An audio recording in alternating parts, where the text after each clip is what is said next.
বিটিসিৰ এগৰাকী প্ৰাক্তন পাৰিষদ ৰবীন্দ্ৰ বলা বিশ্বাসে নিৰ্দলীয় হৈ প্ৰতিদ্বন্দ্বিতা কৰিছিল তেওঁ কিবা প্ৰভাৱ পেলাব নেকি একো প্ৰভাৱ নেপেলায় তেখেতে ইউ পি পি এলৰ ভোট কাটিব তেখেত ইউ পি পি এল আছিলে যোৱা বি টি চি নিৰ্বাচনত তেখেতে ইউ পি পি এল হিচাপে খেলিছিল আৰু তেখেতে বি পি এফ দলত যোগদানো কৰা নাই সেইদিনা কোনোবাই এজন ব্যক্তিৰ লগত যোগদান কৰিছে কিন্তু বি পি এফৰ মালাও আমি দিয়া নাই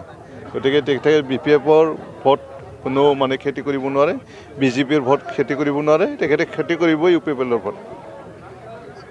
থেংক ইউ হয় আজি 44 নং গড়েশ্বৰ বিধানসভা সমষ্টিৰ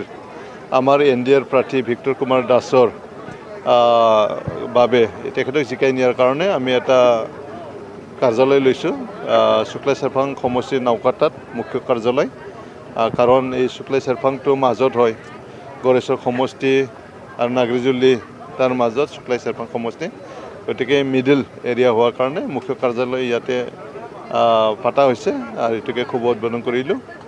আৰু এইবাৰ আমি আমাৰ এন ডি এৰ প্ৰাৰ্থী ভিক্টৰ কুমাৰ দাসক বিপুল ভোটত আমি জিকাই নিম আমাৰ বি পি এফ দল এ জি পি দল আৰু বি জে পি আমি এলায়েন্স হিচাপে আছোঁ N D A national Democratic alliance হিচাপে আছোঁ গতিকে 15টা সমষ্টি বি টি চিত আছে তাৰে ভিতৰত 4টা সমষ্টিত বি জে পিয়ে মানে নিৰ্বাচন খেলিব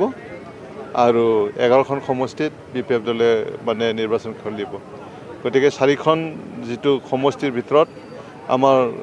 44 নং গড়েশ্বৰ সমষ্টি বি জে পিৰ হাতত আছে আৰু 43 নম্বৰ যিটো তামোলপুৰ বিধানসভা সমষ্টি এইটো তেখেতসকলৰ আছে গতিকে তামোলপুৰ জিলাত 2খন আছে